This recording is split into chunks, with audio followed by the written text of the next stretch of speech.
तो आज हम लोग class 10 civics chapter first power sharing का नेक्स्ट टॉपिक बेल्जियम और श्रीलंका के बाद नेक्स्ट टॉपिक पढ़ेंगे। नेक्स्ट टॉपिक का नाम है why power sharing is desirable. Power sharing का ज़रूरत क्यों है। इससे पहले हम लोग देखिए छोटा सा डेफिनेशन है यहाँ पे पावर शेयरिंग का, उसके हम देखिए क्या कहता है। बोल रहा है विभिन्न सामाजिक समूहों में सत्ता का विभाजन, मतलब अलग अलग टाइप का जो कम्युनिटी ग्रुप है उसके बीच में पावर का जो डिवीजन होता है, जिससे अधिक से अधिक लोग पावर का डिवीजन क्या किया गया, अलग अलग तरह के ग्रुप में कर दिया गया। अलग अलग ग्रुप में, अलग अलग कम्युनिटी के ग्रुप में पावर का डिवीजन कर दिया। इससे क्या हुआ, ज़्यादा से ज़्यादा लोग पावर में पार्टिसिपेट कर पाएंगे। इसी को कहा जाता है पावर शेयरिंग। मतलब कि पावर, राजा के पास पावर है या किसी एक आदमी के पास पावर दिया गया, लेकिन अब क्या कि बाद में पावर शेयरिंग में क्या होता है, उस देश में रहने वाले जितने तरह के लोग हैं, हर धर्म के लोग, हर कास्ट के लोग, हर भाषा के लोग, हर भाषा बोलने वाले लोग, अमीर लोग, गरीब लोग, सभी लोगों को क्या किया गया, सभी लोगों के बीच में राजा का जो पावर था उसको डिवाइड कर दिया गया। तो इसको कहते हैं पावर शेयरिंग। ठीक है, अब देखिए यहाँ पे लिखता है, हालांकि ये वाला चीज़ यहाँ से हम तो चाहेंगे कि आप नोट्स जब बनाइएगा तो ये बेल्जियम और श्रीलंका यहाँ से लिखिएगा, उसके बाद का जो है वो सभी चीज़ यहाँ से लिखिए, इस नोट से बेटर रहेगा। Needs for power sharing. Power sharing is a desirable because of two main reason. Power sharing दो कारण से बहुत ही ज़रूरी है। पहला लिखता है प्रूडेंशियल रीजन। प्रूडेंशियल रीजन का मतलब क्या होता है, प्रूडेंशियल मतलब क्या होता है, प्रूडेंशियल मतलब होता है कि वैसा काम, देखिए इसका भी यहाँ पे दिया हुआ है। प्रूडेंशियल मतलब होता है कोई भी फैसला जो मोरल के अगेंस्ट है, मतलब उसमें प्रूडेंशियल रीजन में जब भी प्रूडेंशियल का बात किया जाता है उसका मतलब होता है कि किसी भी चीज़ को उसके प्रॉफिट और लॉस से देखा जाता है, प्रॉफिट और लॉस से। देखिए यहाँ पे भी लिखा हुआ है prudential reasons stress that power sharing will be outcomes. मतलब एक तरह से प्रूडेंशियल रीजन का मतलब हो गया, प्रूडेंशियल का मतलब कि वैसा कोई काम जो कि लाभ और हानि, प्रॉफिट और लॉस को देख के किया जाए, ना कि मोरल वैल्यू। मतलब उससे देखा जाए कि वो काम करने से क्या होगा, कितना प्रॉफिट होगा, कितना लॉस होगा। अगर ऐसा देख के काम किया जाता है और मोरल चीज को ध्यान में नहीं रखा जाता है, तब उसको हम लोग कहते हैं प्रूडेंशियल रीजन। इसमें क्या कहता है, it reduce any chances of conflict between social groups. Power sharing होने से क्या होता है, कंफ्लिक्ट, लोगों के बीच में संघर्ष जो था, अलग अलग तरह के सोशल ग्रुप्स के बीच में झगड़ा कम हो जाता है। Bye avoiding conflicts political stability and unity of the country can be maintain. ऐसा करने से जब कॉन्फ्लिक्ट थम जाएगा, कॉन्फ्लिक्ट दो ग्रुप के बीच में लड़ाई कम हो जाएगा, तब पॉलिटिकल स्टेबिलिटी हो जाएगा, मतलब राजनीति में स्थिरता आएगी, पॉलिटिक्स में स्थिरता आएगा, स्टेबिलिटी होगा, एक जैसा रहेगा, और कंट्री में यूनिटी भी मेंटेन होगा, कंट्री के लोगों के बीच में एकता देखने के लिए मिलेगा। Dictatorship of the majority community can be oppressive for the minority and can be break the majority community as well। बोल रहा है डिक्टेटरशिप करने से क्या होता है, डिक्टेटरशिप ऑफ मेजोरिटी, कोई ऐसा ग्रुप जो कि जिसका की संख्या ज़्यादा है, कंट्री में उसका संख्या ज़्यादा, वो अगर रूल करेगा तो माइनॉरिटी को बहुत ही नुकसान होता है। ऑपरेस करने से माइनॉरिटी को बहुत नुकसान होने लगता है। फिर बाद में पता चलता है ये उसी तरह से मेजोरिटी को भी कमज़ोर करने लगता है। इसलिए बोला गया है कि पावर शेयरिंग करने से कन्फ्लिक्ट कम होता है। देखिए यहाँ पे इसमें क्या लिखा हुआ है, सत्ता का बंटवारा ठीक है क्योंकि इसमें विभिन्न सामाजिक समूहों के बीच का आदेशा कम हो जाता है, मतलब टकराव कम हो जाता है। ठीक है, चूंकि सामाजिक टकराव आगे बढ़कर अक्सर हिंसा, राजनीतिक अस्थिरता का रूप लेता है, इससे सत्ता में हिस्सा दे देने से राजनीतिक व्यवस्था के स्थायित्व के लिए अच्छा होता है। ये वाला बात ध्यान रखिएगा। प्रूडेंशियल रीजन क्या था, मोरल रीजन, जो कि मोरल रीजन क्या हुआ कि जो सोच के समझ के नैतिकता के मोरली सही हो वो काम किया जाता है। तो बोला गया power sharing is a true spirit of democracy. Power sharing को बोलता है डेमोक्रेसी का सच्चा आत्मा। पावर शेयरिंग क्या है, पावर शेयरिंग को बोलता है सत्ता की साझेदारी दरअसल लोकतंत्र की आत्मा है। पावर शेयरिंग को क्या कहा गया, ट्रू स्पिरिट ऑफ डेमोक्रेसी। ठीक है, लोकतंत्र का मतलब ही होता है जो लोग इस शासन व्यवस्था के अंतर्गत है उनके बीच सत्ता को बांटा जाए। मतलब लोकतंत्र का मतलब क्या होता है कि जो लोग शासन व्यवस्था में हैं, जो लोग को चुन के हम भेजे हैं गवर्नमेंट में रूल करने के लिए, उन्हीं के बीच में पावर को डिवाइड किया, ना कि किसी एक आदमी को मिले। पावर को, जो पावर है डेमोक्रेसी में, पावर को डिवाइड किया जाए, ये डेमोक्रेसी का ट्रू स्पिरिट है। ठीक है, यहाँ पे देखिए लिखा है every section community has the right to be consulted on how they are govern.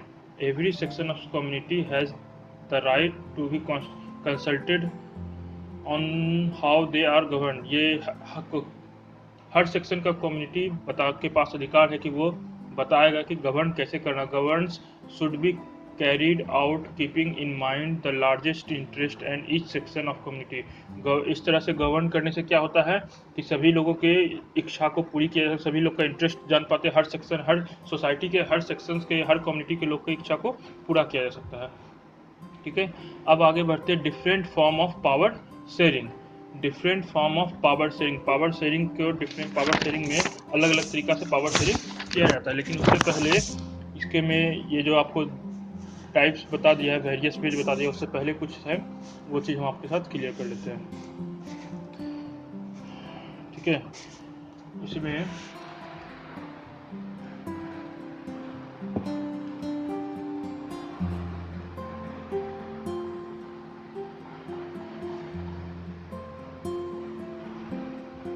यहाँ पे एक वर्ड दिया हुआ था,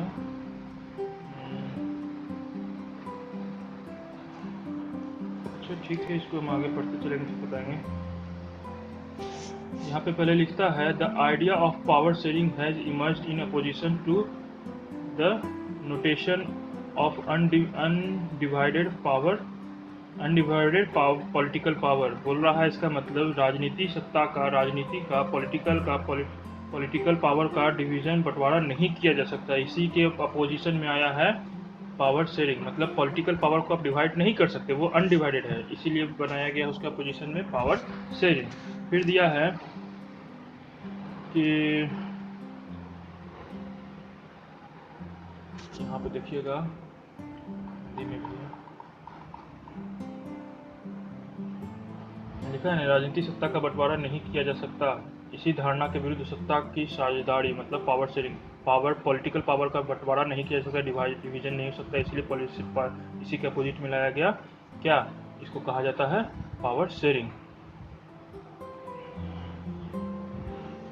अब आगे बढ़ते हैं हम लोग। लोकतंत्र की एक बुनियादी सिद्धांत है जहां जनता ही सारी शक्ति का स्रोत है। लोकतंत्र की बुनियादी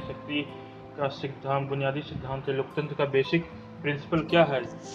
डेमोक्रेसी का बेसिक प्रिंसिपल है कि जो भी पावर है, डेमोक्रेसी में जो भी पावर है वो किसके पास है?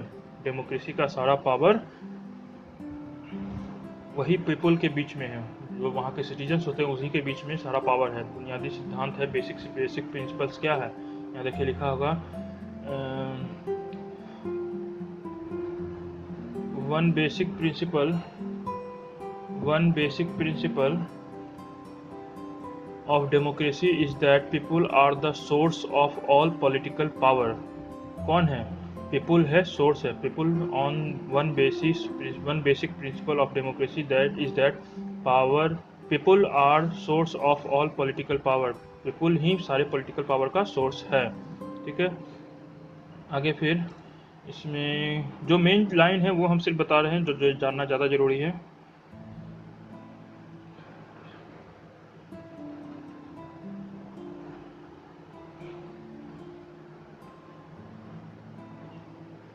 कि यहाँ पे एक लाइन लिखा है, एक अच्छे लोकतांत्रिक शासन में समाज के विभिन्न समूहों और उनके विचारों को उचित सम्मान दिया जाता है।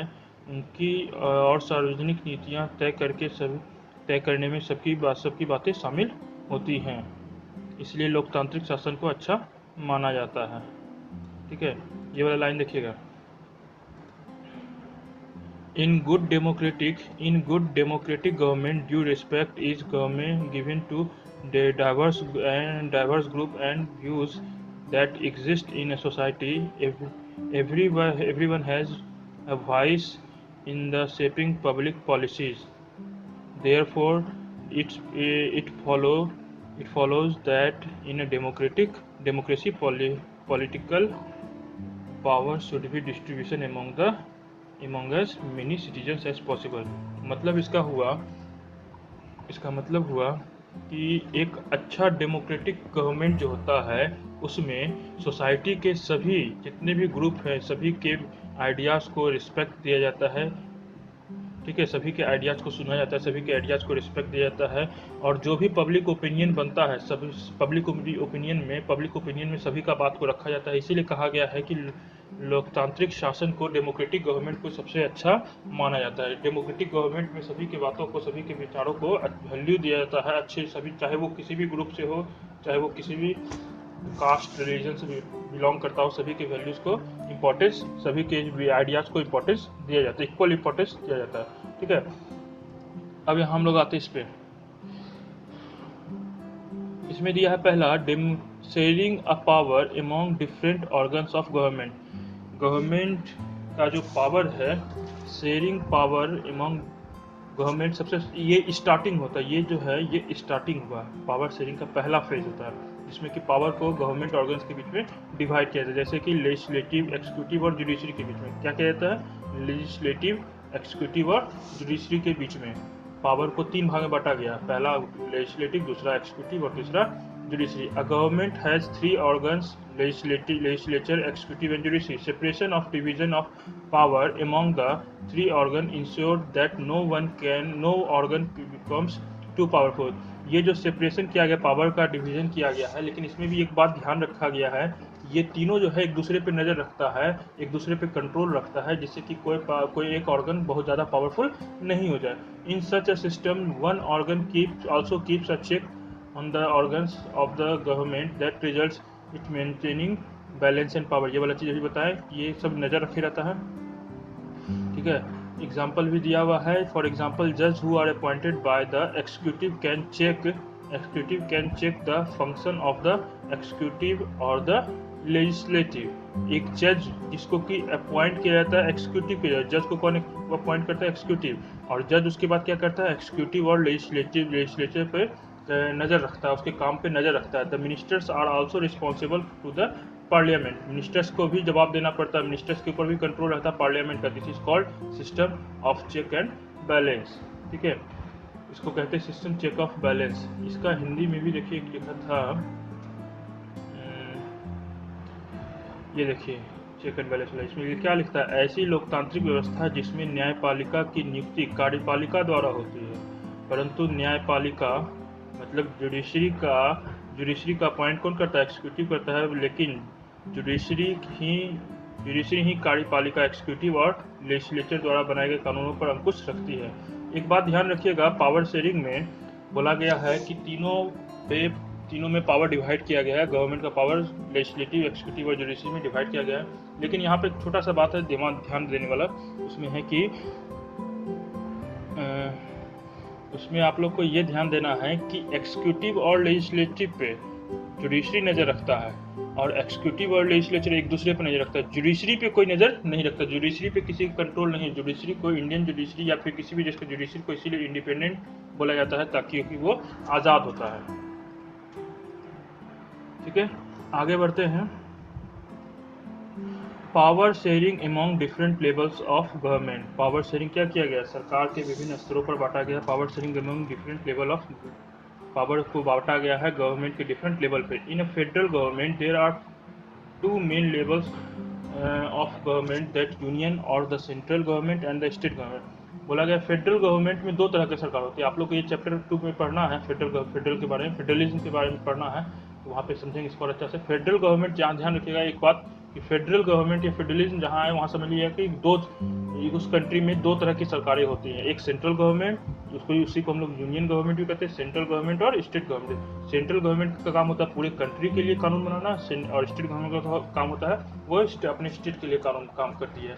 While the central government looks after the administrative and law and order of the entire country as whole, state government look after administrative law and order their own state। क्या बोला यहाँ पे, वही बात बोल दिया कि स्टेट गवर्नमेंट पूरा कंट्री के लिए कानून काम करता है और स्टेट गवर्नमेंट अपने स्टेट के लिए सिर्फ कानून का कानून बनाने का काम या कानून पे नजर रखता है कि सही का तरीके से काम करा गया है। Municipal corporation and village panchayat are the local unit of administration. Municipal वगैरह को भी, म्युनिसिपल कॉर्पोरेशन और पंचायत को भी इसमें पावर शेयरिंग के हिसाब से पावर शेयरिंग में हिस्सा दिया गया है। पावर शेयरिंग में जो हिस्सा देने का बात हुआ है वो किसके अंडर में आता है? पावर शेयरिंग में जो बोला गया डिफरेंट लेवल ऑफ गवर्नमेंट में जो स्टेट गवर्नमेंट है, स्टेट गवर्नमेंट के अंदर में ही आता है म्युनिसिपल कॉर्पोरेशन और विलेज पंचायत। तो इन लोग के पास स्टेट गवर्नमेंट का जो पावर होता है वो इन लोग में भी डिवाइड होता है। पहले कंट्री का पावर डिवाइड हुआ लेजिस्लेटिव, एक्सिक्यूटिव और जुडिशरी में, ठीक है। अब जो था कंट्री का पावर फिर दो भाग में बटा। ये दो भाग में बटा किसमें? पावर शेयरिंग में। सेंट्रल गवर्नमेंट और स्टेट गवर्नमेंट। सेंट्रल गवर्नमेंट का पावर फिर और किसी में नहीं, सेंट्रल गवर्नमेंट का पावर फिर और किसी में बढ़ता है तो वो बन जाता है वही एक्सिक्यूटिव और लेजिस्लेचर और जुडिशरी। लेकिन स्टेट गवर्नमेंट का अगर पावर बढ़ता है, स्टेट गवर्नमेंट का अगर पावर बढ़ता है तो वो बनता है स्टेट गवर्नमेंट का अगर वो पावर बढ़ता है तो वो बढ़ता है म्युनिसिपल कॉर्पोरेशन और विलेज पंचायत में। तीसरा है sharing of among different social group. Sharing of power among different social group, ये जो दिया गया है ये वाला, ये आप लोग पढ़े थे हम लोग बेल्जियम वाले में, कम्युनिटी गवर्नमेंट था ना, कम्युनिटी गवर्नमेंट, उसमें हम लोग इसको पढ़े थे। सो sharing of power among various social, linguistic and ethnic communities is another form of sharing. मतलब पावर को क्या किया गया, अलग भाषा बोलने वाले या अलग तरह के रिलेशन, अलग तरह के सोशल लोग के बीच में गवर्नमेंट के पावर को बांट दिया गया। Representation given to weaker sections of society and religious minority in the government ensure that the diversity and unity of the country। ऐसा क्यों किया गया? क्योंकि पावर शेयरिंग को हर सोसाइटी के हर तरह के सेक्शन के लोगों के बीच में क्यों बांटा गया पावर को? ताकि वीकर सेक्शन, जो सोसाइटी का सबसे कमजोर है और सोसाइटी का सबसे कमजोर लोग है, और साथ में सोसाइटी का जो सबसे कमजोर लोग हैं और जो धार्मिक लोग हैं, उन लोगों की बातों को सुना जाए। In India the system of reserved constituencies in the assembly and in the parliament is an example of power sharing among different social and ethnic group। बोल रहा है इंडिया में इस तरह का सोशल ग्रुप के बीच में पावर शेयरिंग नहीं होता है। ये जो है हम लोग देखें सिर्फ और सिर्फ बेल्जियम में, ये सिर्फ और सिर्फ हम लोग देखें बेल्जियम में। इंडिया में इस तरह का कोई पावर शेयरिंग नहीं होता। ये पावर शेयरिंग हम लोग करते हैं इंडिया में, इस तरह का पावर शेयरिंग होता है पार्लियामेंट में। इंडिया में इस तरह का पावर शेयरिंग किया जाता है पार्लियामेंट में। पार्लियामेंट में हर तरह के सोशल एथनिक ग्रुप वाले को लोगों को सीट दिया जाता है, रिजर्वेशन दिया जाता है, ताकि वो पार्लियामेंट में बैठे और देश के लिए कानून बनाए। लास्ट में दिया है power sharing among political parties, pressure group and movements. In a democracy, more than one political party exists. In a democracy में देखा गया है कि एक से ज़्यादा पॉलिटिकल पार्टी होता है। People have the freedom to vote for any political party। लोग फ्री हैं किसी को भी वोट देने, किसी पर। Such competition among various political parties guarantees that power is not concentrated in the hands of one political party। और ये जो है कंपटीशन जो होता है, ये जो इलेक्शन होता है, इसमें एक चीज़ तो होता ही है कि किसी भी एक आदमी के हाथ में हमेशा के लिए पावर कंसर्ट नहीं होता है। पावर हमेशा बदलते रहता है, हर समय, हर 5 साल पे या फिर एक फिक्स पीरियड पे पावर जो है किसी दूसरे पॉलिटिकल पार्टी के पास जाता रहता है। Sometimes an alliance of one more political parties is voted to power. कुछ समय क्या होता है, बहुत सारे 2-3 पार्टी मिलकर गवर्नमेंट को फॉर्म करता है, जिसको कहते हैं कोलिशन गवर्नमेंट। ये क्लास 8 में आप लोग पढ़े होंगे। Many sections of society such as traders, farmer and workers may form their own interest group can influence the decision making body of the government. ये देखो यहाँ पे ये जो power sharing among political party pressure group जो है, इसका main point ये वाला रहा, मेन सेक्शन।